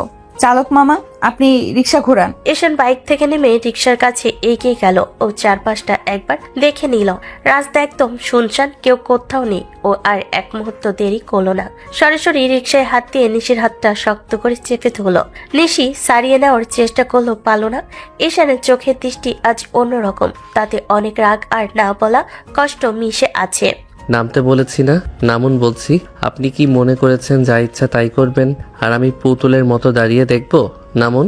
ছাড়ো আমার হাত ঈশান, খুব লাগছে। তুমি এমন করছো কেন? আমি তোমার কে যে তুমি আমাকে এভাবে অর্ডার দিচ্ছ? আমি এখন কারো হবু স্ত্রী, আমার একটা সম্মান আছে। কিসের সম্মান? শওকত স্যারের হবু স্ত্রী বলে খুব অহংকার হচ্ছে তাই না? আজ আপনি কোথাও যেতে পারবেন না। চলো আমার সাথে, আমার বাইকে বসো। আমি কোথাও যাব না। আমি শওকত স্যারকে কথা দিয়েছি, আমি আর কোনো ঝামেলা করব না। তুমি যাও এখান থেকে ঈশান, আমাকে আমার মতন থাকতে দাও। আমি কি আপনাকে আপনার মতো থাকতে দেওয়ার জন্য এতদিন আপনার অত্যাচার সহ্য করেছি? আপনি আমার জীবনটা তামা তামা করে এখন শান্তিতে ঘর বাঁধতে যাচ্ছেন। এত সহজ না নিশি আপু। আপনাকে আজ আমার সাথে যেতেই হবে, দরকার হলে আমি জোর করব। ঈশান নিশিকে একরকম জোর করে রিক্সা থেকে নামিয়ে আনলো। নিশি প্রথমে বাধা দিল ঈশানের ওই পাগলামি আর চোখের জল দেখে সে আর না করতে পারল না। ঈশানের গায়ের জোর আর মনের জেদ যেন আজ পাহাড়ের মতো অটল। নিশিকে বাইকের পেছনে বসে ঈশান প্রচন্ড গতিতে বাইক স্টার্ট দিল। নিশি ভয়ে ঈশানের শার্টটা খামছে ধরল। ঈশান তখনও পাগলের মতো ভাবছে, নিশি আপু শুধু আমার, ও অন্য কারো হতে পারে না, বিশেষ করে শওকত স্যারের তো কখনোই না। শহর ছাড়িয়ে অনেক দূরে একটা শান্ত নদীর পাড়ে বাইকটা থামালো ঈশান। চারপাশটা একদম নিরিবিলি, শুধু নদীর পানির শব্দ শোনা যাচ্ছে। ঈশান বাইক থেকে নেমে একটা পাথর ছুঁড়ে মারলো পানিতে। ওর বুকটা এখনো হাঁপড়ের মতো ওঠানামা করছে। নিশি বাইক থেকে নেমে একটু দূরে দাঁড়িয়ে শাড়িটা ঠিক করে নিল। দুজনে বেশ কিছুক্ষণ চুপচাপ, কেউ কোনো কথা বলছে না, যেন কথা বলার ভাষা হারিয়ে ফেলেছে তারা। আকাশটা তখন গোধূলির রঙে লাল হয়ে আছে। এইভাবে চুপচাপ দাঁড়িয়ে থাকার জন্যই কি আমাকে রিক্সা থেকে জোর করে নামিয়ে নিয়ে এলে? যা বলবে তাড়াতাড়ি বলো, আমার দেরি হয়ে যাচ্ছে, বাসায় সবাই চিন্তা করছে। আজকে দেখছি খুব তাড়া তোমার, আগে তো কোনোদিন এমন তাড়া ছিল না। সব সময় আমার ছায়ার মতো আশেপাশে ঘুরঘুর করতে। তখন কি সময় ছিল না ক্লাসের গেটে দাঁড়িয়ে থাকতে, লাইব্রেরিতে গিয়ে উকি দিতে? তখন তো বাসাবার সময়ের কথা মনে পড়তো না তোমার? আগের দিন বাগে খাইছি ঈশান, সেই নিশি আর এই নিশির মধ্যে অনেক তফাৎ। এখন আর আগের মতো তোমার পেছনে ঘুরে বেড়ানো সম্ভব না। আমি এখন অন্য কারোর আমানত, আমার একটা লিমিট থাকা দরকার। আমানত? বাহ, খুব সুন্দর শব্দ শিখেছ তো। কার আমানত? শওকত স্যারের। ওনার সাথে তোমার বিয়ে ঠিক হয়েছে, এটা আমাকে একবার বলার প্রয়োজন মনে করনি তুমি? আমি তো তোমার কাছে একটা খেলনা ছিলাম, তাই না? যখন ইচ্ছা জ্বালাতন করলে, আর যখন ইচ্ছা হলো অন্য একজনের হাতে নিজেকে তুলে দিলে। তুমি তো চেয়েছিলে আমি তোমার জীবন থেকে চলে যাই। সেদিন তো অনেক বড় বড় কথা শুনিয়েছিলে, বলেছিলে আমি সস্তা, আমি নির্লজ্জ, আমার ভালোবাসা তোমার কাছে বিষ মনে হতো। এখন সেই বিষ যখন নিজে থেকে সরে যাচ্ছে, তখন আবার আটকানোর চেষ্টা করছো কেন? তোমার তো এখন খুশি হওয়ার কথা। আমি খুশি কিনা সেটা আমি জানি, কিন্তু তুমি কি আসলেই খুশি? শওকত স্যারকে কি তুমি সত্যিই ভালোবাসো, নাকি আমাকে শিক্ষা দেওয়ার জন্য এই বিয়েতে রাজি হয়েছো? সত্যি করে বলো নিশি আপু, তুমি কি ওই গম্ভীর মানুষটার সাথে সারা জীবন কাটিয়ে দিতে পারবে? স্যার অনেক ভালো মানুষ ঈশান, উনি আমাকে সম্মান করেন, যেটা তোমার কাছ থেকে আমি কোনোদিন পাইনি। আর শোনো, ভালোবাসা দিয়ে জীবন চলে না। আমি বুঝতে পেরেছি যে জোর করে কারো মন পাওয়া যায় না, তাই আমি হার মেনে নিয়েছি। এখন আমাকে যেতে দাও। হার মানলেই কি সব শেষ হয়ে যায়? আমি তোমাকে আজ এখানে কেন নিয়ে এসেছি জানো? আমার ভেতরে যে কি চলছে সেটা আমি নিজেও জানি না। শুধু জানি তোমাকে অন্য কারোর সাথে দেখার কথা ভাবলেই আমার মাথায় রক্ত উঠে যাচ্ছে। এটা কি ভালোবাসা নাকি জেদ আমি জানি না, কিন্তু তোমাকে আমি শওকত স্যারের হতে দেব না। তুমি বড্ড দেরি করে ফেলেছো ঈশান, কার্ড ছাপা হয়ে গেছে, সবকিছু ফাইনাল। এখন এসব নাটক করে কোনো লাভ নেই। তুমি তোমার পড়াশোনায় মন দাও আর আমাকে আমার মতন বাঁচতে দাও। আমাদের মাঝখানে যেটুকু ছিল সব ওখানেই শেষ। নিশি কথাগুলো বলে উল্টো দিকে হাঁটা দিল। ঈশান এক মুহূর্তের জন্য স্তব্ধ হয়ে গেল। ও বুঝতে পারছে না নিশিকে ও কিভাবে আটকাবে। নিশির এই শান্ত চেহারা আর গম্ভীর কথাগুলো ঈশানকে আরো বেশি পাগল করে দিচ্ছে। ও পেছন থেকে নিশির হাতটা আবার চেপে ধরলো। নিশি এবার আর রাগ করলো না, শুধু করুণ চোখে ঈশানের দিকে তাকালো। সেই চোখে আগের মতো দুষ্টামি নেই, আছে শুধু একরাশ অভিমান আর ক্লান্তি। ঈশান হাতটা ছাড়লো না, বরং আরো শক্ত করে ধরে রাখলো, যেন ছেড়ে দিলে নিশি চিরতরের জন্য কারোর হয়ে যাবে। নদীর পাড়ে ঝিঝি পোকার ডাক শুরু হয়ে গেছে। নিশি যখন হাত ছাড়িয়ে চলে যাওয়ার জন্য পা বাড়ালো, তখন ঈশানের ভেতরটা যেন দুমড়ে মুচড়ে গেল। সে আর নিজেকে সামলাতে পারল না। এক ঝটকায় নিশিকে নিজের দিকে ঘুরিয়ে নিয়ে শক্ত করে জড়িয়ে ধরলো। নিশি একদম পাগলের মতো জমে গেল। ও স্বপ্নও ভাবিনি যে লাজুক আর গম্ভীর ঈশান কোনোদিন সবার সামনে তো দূরে থাক, নির্জনও এভাবে ওকে জড়িয়ে ধরবে। ঈশান কি করছো? কি ছাড়ো আমাকে, কেউ দেখে ফেললে সর্বনাশ হয়ে যাবে। তোমার কি মাথা একদম গেছে? ছাড়ো বলছি। নিশি ধাক্কা দিয়ে সরে যাওয়ার চেষ্টা করছিল, কিন্তু ঈশানের বাঁধন ছিল অনেক শক্ত। নিশি চিৎকার করতে গিয়েও থেমে গেল। হঠাৎ ও নিজের ঘাড়ের কাছে গরম কোনো তরল পদার্থের ছোঁয়া অনুভব করলো। নিশি বুঝতে পারলো ঈশান কাঁদছে। যে ছেলেটা সবসময় ওকে এড়িয়ে চলতো, আজ সে ওর কাঁধে মুখ গুজে বাচ্চাদের মতো ডুকরে কেঁদে উঠছে। নিশির হাত দুটো যেন অবশ হয়ে এলো। কেন করলে এমনটা? কেন আমাকে একবারও জানালে না? কবে হলো এসব? কিভাবে হলো? ওই শওকত স্যারের সাথেই কেন তোমার বিয়ে ঠিক হতে হলো? উনি তো আমার স্যার, ওনার সাথে তোমার সম্পর্ক কি সব আমাকে খুলে বলো। আজ আমি পাগল হয়ে যাচ্ছি। কেঁদো না ঈশান, এভাবে কাঁদতে নেই। শোনো, শওকত স্যারের দাদু আর আমার দাদু অনেক পুরনো আর ভালো বন্ধু। আমাদের ফ্যামিলি জানাশোনা অনেক আগে থেকেই। আমি যখন ছোট ছিলাম তখন থেকেই দুই পরিবারের এই কথা হতো, কিন্তু আমি তো জানতাম না স্যার আমাকে পছন্দ করেন। স্যার তোমাকে পছন্দ করেন? উনি তোমাকে আগে থেকেই ভালোবাসেন? হ্যাঁ ঈশান, স্যার ওনার দাদুকে বলেছিলেন যে উনি আমাকে পছন্দ করেন, কিন্তু কোনোদিন সেটা আমাকে বুঝতে দেননি। হয়তো টিচার স্টুডেন্ট সম্পর্কের কথা ভেবে বা আমার ওই পাগলামিগুলো দেখে চুপ ছিলেন। যেদিন দাদু জানালেন স্যার আমাকে পছন্দ করেন, সেদিনই সরাসরি বিয়ের কথা পাকাপাকি করে ফেলেন। আমি তখন ভাবলাম আর না করার কি আছে। তুমি একবারও আমার কথা ভাবলে না? মানা করতে পারলে না? অন্তত শওকত স্যারকে তো বলতে পারতে। কি বলতাম তাকে? এই বলতাম যে আমি এমন একজনকে ভালোবাসি যে আমাকে সহ্য করতে পারে না, যে আমাকে অপমান করে সবার সামনে, যে আমার ভালোবাসাকে বিষ মনে করে। শোনো ঈশান, আমি আর কারো জীবনে বোঝা হয়ে থাকতে চাই না। আমি অনেক বিরক্ত করেছি তোমাকে, অনেক জ্বালিয়েছি, কিন্তু একটা কথা আমি খুব ভালো করেই বুঝে গেছি, তুমি যাকে ভালোবাসো তার কাছে যাওয়ার চেয়ে তোমাকে যে ভালোবাসে তার কাছে গেলে তুমি বেশি ভালো থাকবে। স্যার আমাকে ভালোবাসেন, সম্মান করেন, আমি ওনার কাছেই শান্তিতে থাকবো। নিজে খুব ধীর স্থিরভাবে কথাগুলো বলল। ওর চোখে এখন আর পানি নেই, আজ এক কঠিন বাস্তবতা। ও ঈশানের হাতটা নিজের গায়ের উপর থেকে আলতো করে সরিয়ে দিল। ঈশান অবাক হয়ে তাকিয়ে আছে নিশির দিকে। ও মেলাতেই পারছে না এই নিশিকে আর সেই চঞ্চল নিশিকে, যে কয়েকদিন আগেও ওর পেছন ঘুরে ঘুরে ফ্লাইং কিস দিত। অনেক রাত হলো, এবার আমি নিজেই চলে যেতে পারবো। তুমি এখানে একটু একা থাকো, মাথা ঠান্ডা করো। বিয়ের কার্ড পাঠিয়ে দিব, সময় পেলে এসো।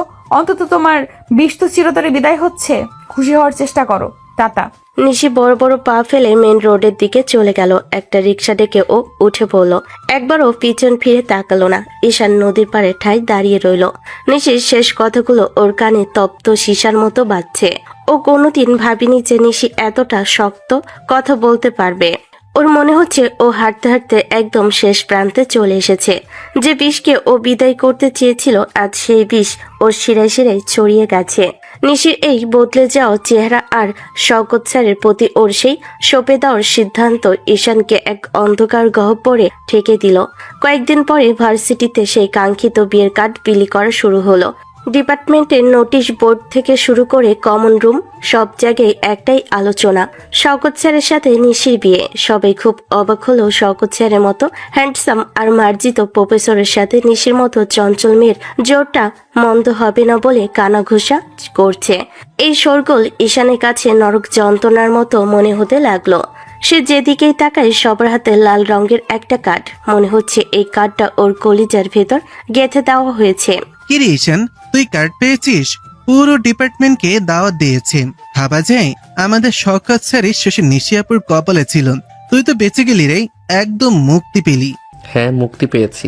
এখন একটু চুপ থাকবি তোরা? অসহ্য লাগছে এসব। রাহাতটা হাসাহাসি করে চলে গেল। ঈশানের অস্থিরতা আরো বেড়ে গেল। সে করিডর দিয়ে যাওয়ার সময় দেখলো শওকত স্যার ক্লাসরুম থেকে বের হচ্ছেন। দুজনের চোকাচুকি হলো। স্যার একদম স্বাভাবিক মুখে সেই চিরচেনা গম্ভীর হাসি। ঈশানও নিজেকে সামলে নিয়ে স্যারকে সালাম দিল। দুজনের আচরণ এমন যেন কিছুই হয়নি, অথচ ভেতরে ভেতরে ঈশান পুরো খাক হয়ে যাচ্ছিল। সে হন্য হয়ে নিশিকে খুঁজতে লাগলো। অবশেষে লাইব্রেরির পেছনে ওকে একা পেয়ে চেপে ধরলো। নিশি আপু, 1 মিনিট শোনো। তুমি কি পাগল হয়ে গেছো? এই বিয়েটা তুমি করতে পারো না। শওকত স্যার তোমার জন্য পারফেক্ট না। তুমি বিয়েটা ভেঙে দাও প্লিজ। আমি বলছি তো, সব ঠিক হয়ে যাবে। ওমা, এখন তো দেখছি সুর একদম বদলে গেছে। শওকত স্যার পারফেক্ট না তো কে পারফেক্ট? তুমি, যে কিনা হাজার মানুষের সামনে আমাকে নির্লজ্জ সস্তা বলেছিল। পথ ছাড়ো ঈশান, আমার অনেক কাজ আছে। আমি ভুল করেছি, আমি স্বীকার করছি। আমি তখন বুঝতে পারিনি, কিন্তু এখন তো বুঝতে পারছি যে তোমাকে ছাড়া আমার দিন কাটছে না। তুমি একবার অন্তত শওকত স্যারকে মানা করো, ওনার কাছে তোমার জীবনটা একঘেয়ে হয়ে যাবে।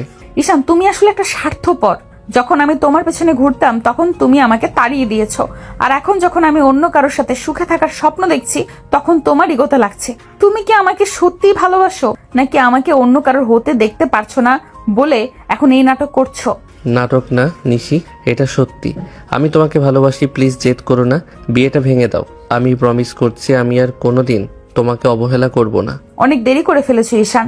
বারবার আমি তোমার কাছে গিয়েছি, হাত পেতেছি, তুমি আমাকে ছোট করেছো, অপমান করেছো। এখন আমার মায়া মারাতে এসো না। শওকত স্যার আমাকে যে সম্মান আর শান্তি দিয়েছেন তুমি তা কোনোদিন দিতে পারবে না। আমার পথ থেকে সরে দাঁড়াও আর নিজের পড়াশোনায় মন দাও। ঈশান এরপরও কয়েকদিন ভার্সিটিতে নিশিকে আটকানোর চেষ্টা করলো।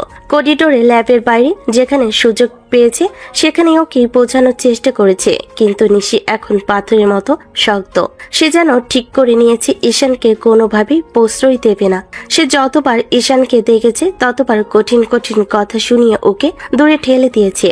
নিশির এই নীরবতা আর অবহেলা ঈশানকে তিলে তিলে শেষ করে দিচ্ছে।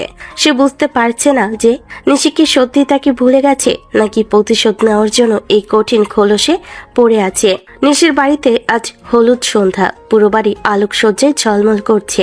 চারিদিকে মেহমানদের ভিড় আর হই হুল্লোড়। নিশি হলুদ রঙের শাড়ি পরে আর ফুলের গহনায় সেজে এক কোণে মনমারা হয়ে বসে আছে। ঠিক সেই সময় পেছনে দেওয়াল টপকে ভেতরে ঢুকলো ঈশান। নিজের মুখটা চাদর দিয়ে কিছুটা ঢেকে সে ভিড়ের মধ্যে মিশে গেল। হঠাৎ করে পুরো বাড়ির মেইন সুইচ বন্ধ হয়ে গেল। চারিদিকে ঘুটঘুটে অন্ধকার। সবাই চিৎকার চেঁচামেচি শুরু করতে ঈশান সুযোগ বুঝে নিশির হাতটা শক্ত করে ধরল। নিশি কিছু বুঝে ওঠার আগেই ঈশান তাকে একরকম টেনে হিঁচড়ে পাশের একটা ফাঁকা ঘরে নিয়ে এলো এবং ভেতর থেকে দরজা বন্ধ করে দিল। কে আপনি? ছাড়ুন আমার হাত, আমি কিন্তু চিল্লামিল্লি করব। সাহস কত বড়, মাঝ বাড়িতে এসে আমার গায়ে হাত দেন? ছাড়ুন বলছি। চুপ থাকো, একদম কথা বলবে না। ঈশান কোনো কথা না বলে অন্ধকারে নিশিকে একদম দেওয়ালের সাথে চেপে ধরলো। নিশি ভয়ে কাঁপছিল, কিন্তু হঠাৎ তার নাকে খুব পরিচিত একটা পারফিউমের গন্ধ এলো।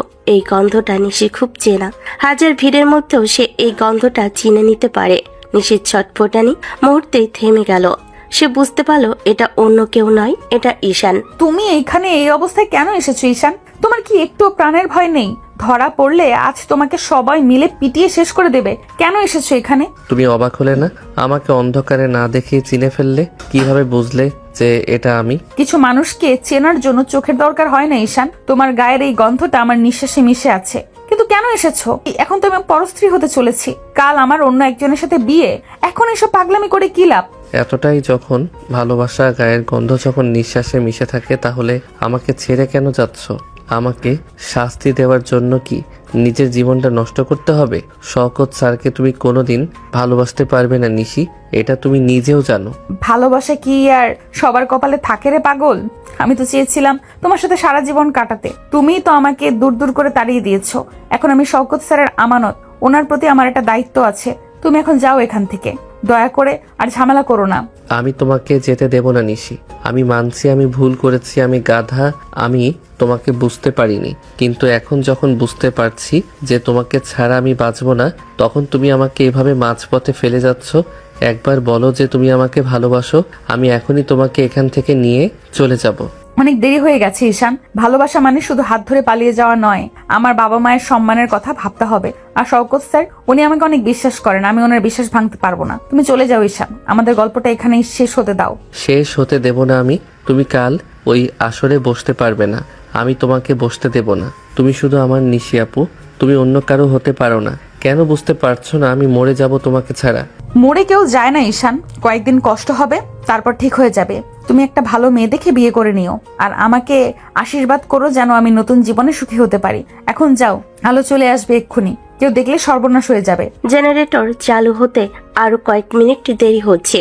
অন্ধকারের মধ্যে স্টোর রুমের ব্যবসা গরমে নিশি আর ঈশান একদম কাছাকাছি দাঁড়িয়ে।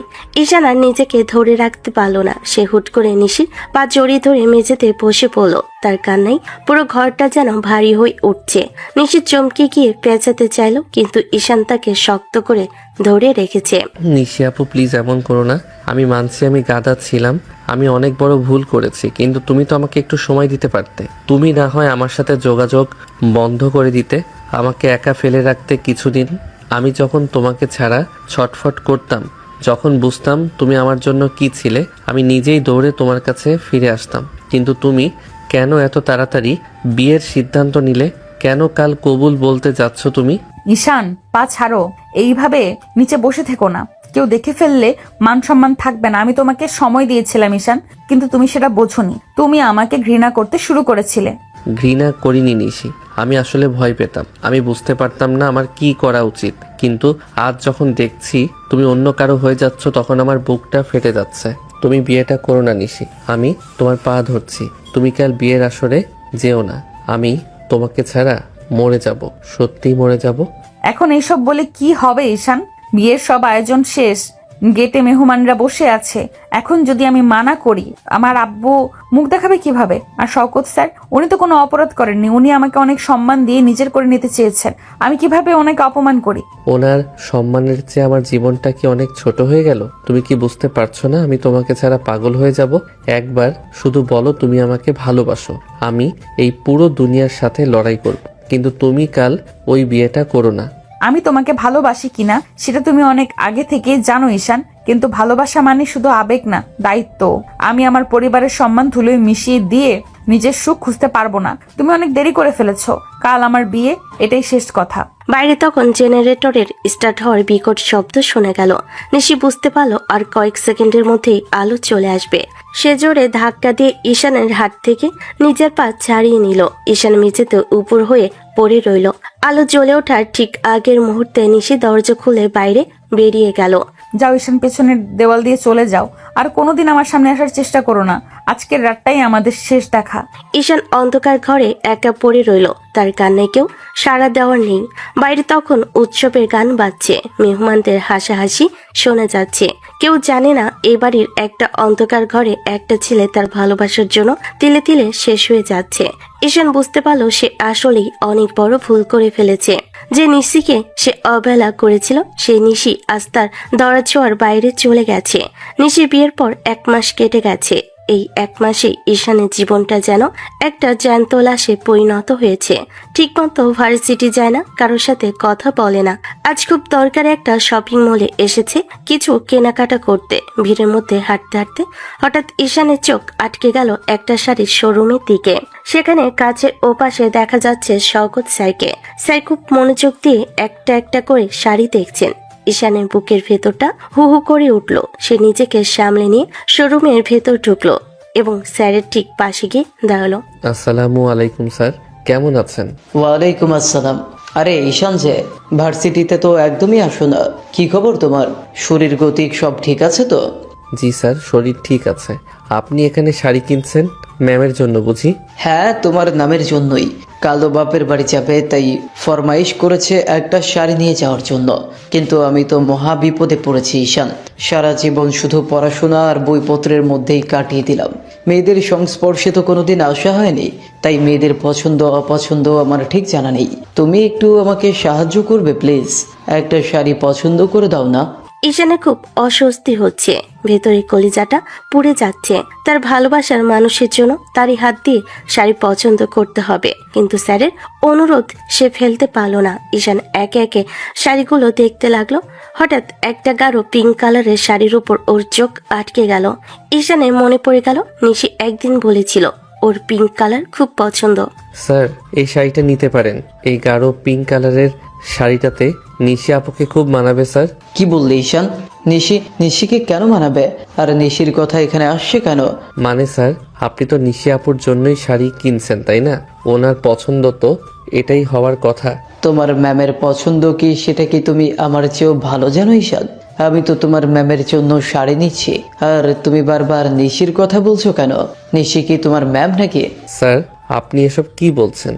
নিশি আপুর সাথেই তো আপনার বিয়ে ঠিক হলো, সারা ভার্সিটি জানলো, আমি কার্ড দেখলাম, বিয়ের অনুষ্ঠান হলো। তাহলে নিশি আপু আপনার ম্যাম না মানে আপনি নিশির কথা কেন বারবার এড়িয়ে যাচ্ছেন? দুনিয়াটা অনেক ছোট ঈশান, আবার অনেক রহস্যময়ী। সব কিছু যা চোখে দেখা যায় তা সত্যি হয় না। তুমি যাকে নিশি ভেবে বসে আছো সে হয়তো এখন তোমার ধরাছোঁয়ার বাইরে। আর আমি কার জন্য শাড়ি কিনছি সেটা জানলে হয়তো তুমি কাল থেকেই ভার্সিটি আসা বন্ধ করে দিবে। স্যার, আমি কিছুই বুঝতে পারছি না। আপনি পরিষ্কার করে কিছু বলছেন না কেন? নিশি আপু কোথায়? উনি কি ভালো আছেন? নিশি ভালো আছে কিনা সেটা তো তোমার জানার কথা না। তোমার ম্যাম শাড়িটা পছন্দ করবে কিনা চলো একবার ভিডিও কল দিয়ে তাকে জিজ্ঞেস করি, সে নিজেই বলুক রংটা কেমন হয়েছে। শওকত স্যার পকেট থেকে ফোন বের করে ভিডিও কল দিলেন। ঈশানের বুকটা তখন ধরফর করছে। স্যার নিশি নামটা কেন বারবার এড়িয়ে যাচ্ছেন? আর কার কথাই বা বলছেন তিনি? শওকত স্যারের এই রহস্যময়ী কথাগুলো ঈশানের মাথার ভেতর জ্বরের মতো ঘুরছে। সে যেন এক গোলকদাতায় আটকে গেছে। ফোনের স্ক্রিনে কার মুখ ভেসে উঠবে সেটা দেখার জন্য ঈশান এক নিঃশ্বাস বন্ধ করে দাঁড়িয়ে রইল। শওকত স্যার ফোনটা ঘুরিয়ে স্ক্রিনটা ঈশানের চোখের সামনে ধরলেন। ঈশান স্ক্রিনের দিকে তাকিয়ে পুরো স্তব্ধ হয়ে গেল। ফোনের ওপাশে যে মেয়েটি ঘোমটা দিয়ে লাজুক হাসছে সে নিশি নয়, সে নিশির চাচাতো বোন ঈশিতা। ঈশানের মাথাটা যেন মুহূর্তে ভো ভো করতে শুরু করলো। তার মানে শওকত স্যারের সাথে নিশির বিয়ে হয়নি। তাহলে নিশি কোথায়? সেদিন নিশি কেন বলেছিল সে স্যারের আমানত? এইসব প্রশ্ন ঈশানের মগজের ভেতর আওলা ঝাওলা হয়ে যেতে লাগলো। স্যার, আপনি ঈশিতার সাথে?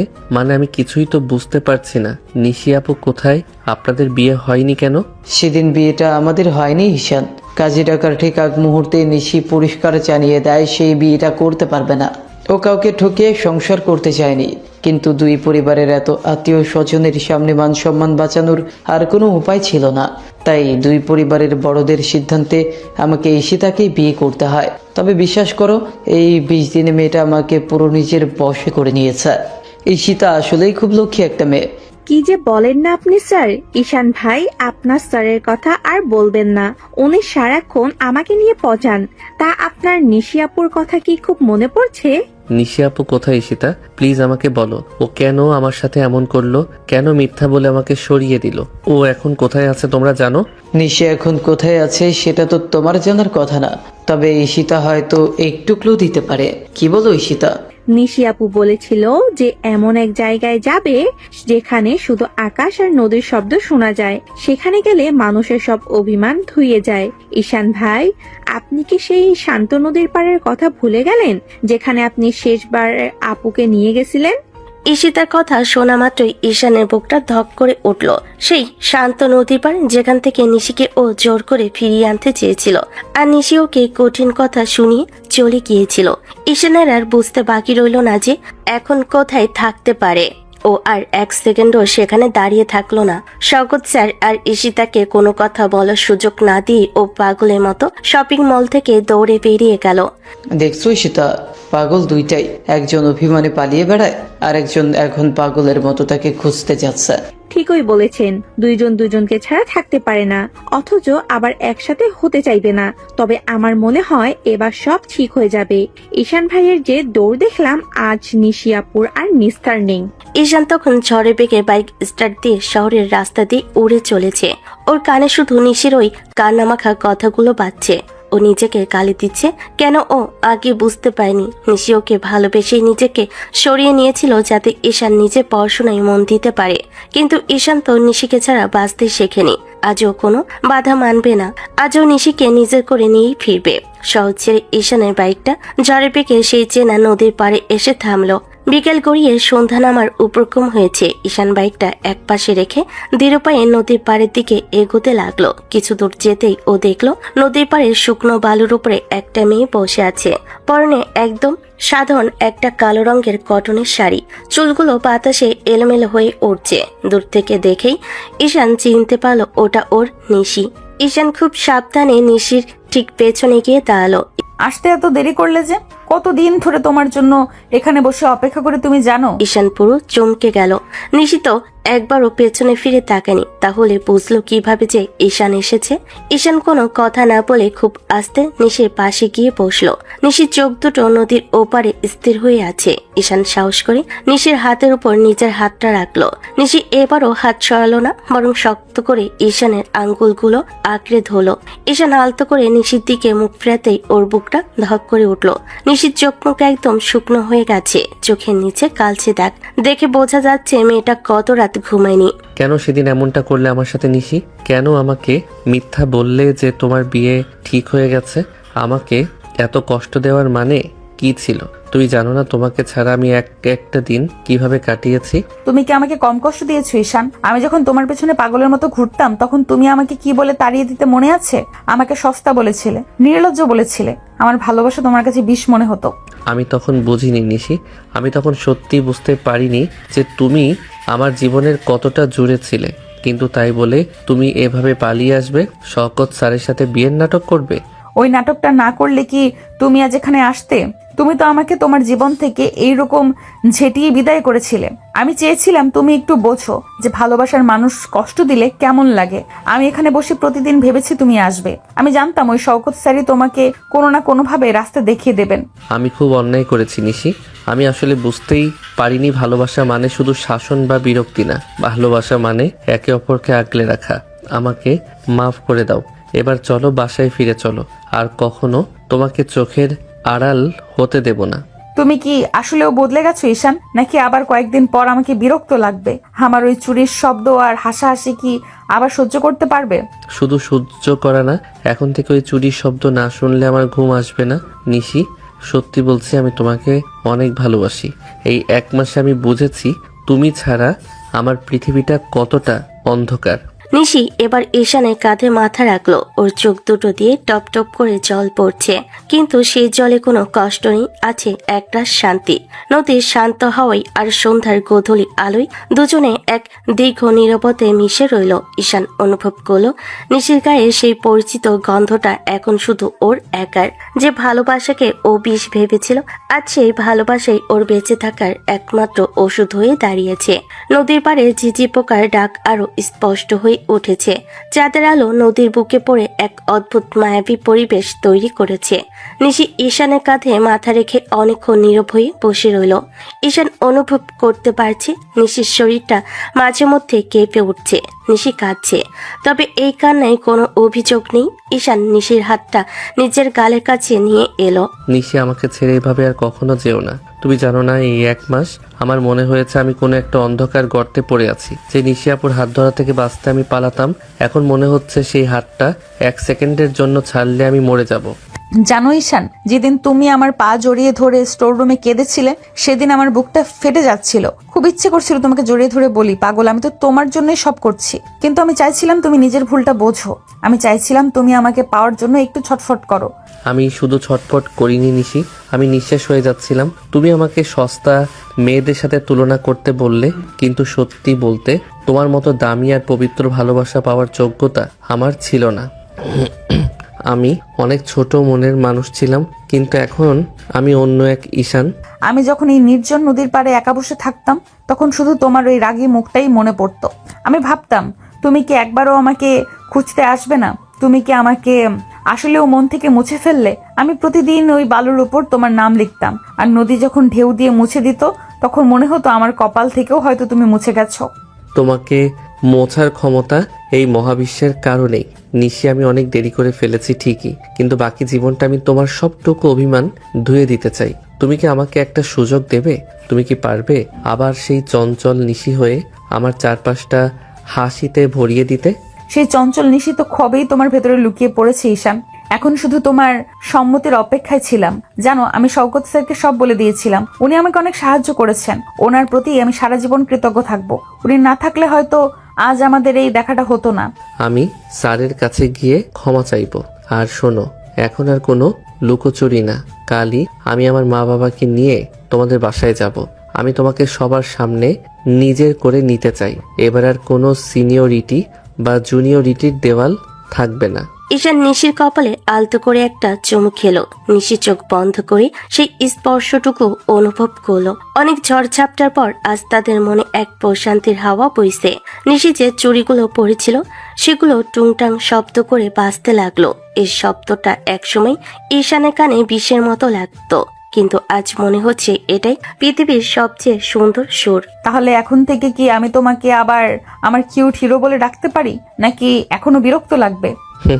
শুধু হিরো না, তুমি চাইলে আমাকে তোমার গোলামও বানিয়ে রাখতে পারো। কারণ আমি বুঝে গেছি তোমার ওই পাগলামিগুলো ছাড়া আমার জীবনটা আসলেও পানছে। দুজনে হাত ধরাধরি করে নদীর পাড় ধরে হাঁটতে লাগলো। পেছনে পড়ে রইল সব বিষাদ আর অভিমান। সামনে শুধু এক নতুন পথ, যেখানে ভালোবাসা কোনো বোঝা নয়, বরং বেঁচে থাকার একমাত্র অবলম্বন। চাঁদের আলোয় ওদের ছায়া দুটো একসাথে মিশে একাকার হয়ে গেল। নদীর পাড়ে এখন ঘুটঘুটে অন্ধকার, শুধু মাথার উপর রূপালী চাঁদটা ঝকঝক করছে।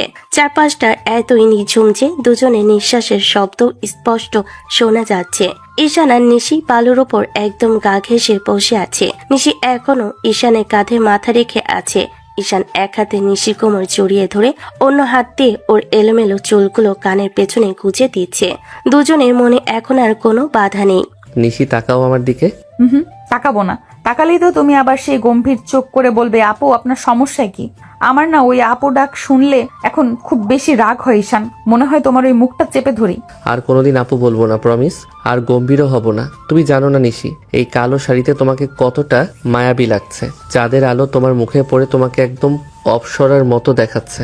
আমার বিশ্বাসই হচ্ছে না যে তুমি আসলেও আমার সামনে বসে আছো। মাঝখানের এই একটা মাস যে আমার কিভাবে কেটেছে তা শুধু আমি জানি। নিজেকে প্রতিটা মুহূর্তে অপরাধী মনে হতো। এখন অনেক প্রশংসা হচ্ছে তাই না? আগে কোথায় ছিল এই চোখ? তখন তো আমাকে দেখলেই তোমার গায়ে জ্বর আসতো, আমাকে দেখলেই তুমি করিডোর দিয়ে উল্টো দিকে হাঁটা শুরু করতে। কতদিন আমি তোমার জন্য লাইব্রেরির সামনে দাঁড়িয়ে থেকেছি, আর তুমি আমাকে পাত্তা না দিয়ে চলে গেছো। সেই দিনগুলোর কথা মনে পড়লে আমার এখনো খুব অভিমান হয়। মনে হয় তোমাকে আমারও কিছুদিন শাস্তি দিই। তখন আমি অন্ধ ছিলাম রে পাগলি। আমি ভাবতাম তোমার এই পাগলামিগুলো হয়তো আমার পড়াশোনার ক্ষতি করবে, কিন্তু আমি বুঝিনি যে তোমার এই পাগলামি আমার জীবনের আসল ছন্দ। এই দেখো, তোমার জন্য আমি কিছু এনেছি। ঈশান নিজের পকেট থেকে একটা ছোট্ট মখমলের বক্স বের করলো। বক্সটা খুলতেই দেখা গেল নীল পাথরের একটা আংটি, চাঁদের আলোয় চিকচিক করে উঠছে। নিশি একদম অবাক হয়ে তাকিয়ে রইল। ঈশান নিশির নরম হাতটা নিজের বলিষ্ঠ হাতের মুঠোয় নিল। নিশি, আমি অনেক ছোট, হয়তো তোমার যোগ্য হতে আরো সময় লাগবে, কিন্তু আমার এই ছোট্ট জীবনে তুমি ছাড়া আর কাউকে আমি কল্পনা করতে পারি না। এই আংটিটা শুধু একটা গয়না না নিশি, এটা আমার তোমাকে সারা জীবনের জন্য আগলে রাখার একটা অঙ্গীকার। তুমি কি আমার হবে? সারা জীবনের জন্য এই জুনিয়র ছেলেটার হাত ধরে থাকবে? আমি তো তোমার সেই প্রথম দিন থেকে ছিলাম ঈশান, তুমি তো আমাকে বারবার দূরে ঠেলে দিয়েছো।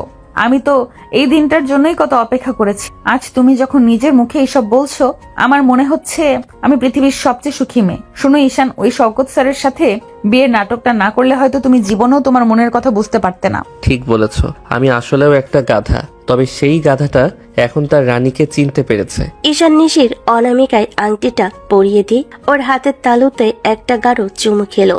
নিশির সারা শরীরে যেন একটা শিহরণ খেলে গেল। সে আর নিজেকে ধরে রাখতে পারল না। ঈশানের বুকের ওপর আশ্রয় পড়ল। ঈশানও তাকে খুব শক্ত করে জড়িয়ে ধরল। নিশির চুলে সেই মিষ্টি ঘ্রাণ ঈশানের নেশা ধরিয়ে দিচ্ছে। ঈশান আমাকে কখনো ছেড়ে যাবে না তো?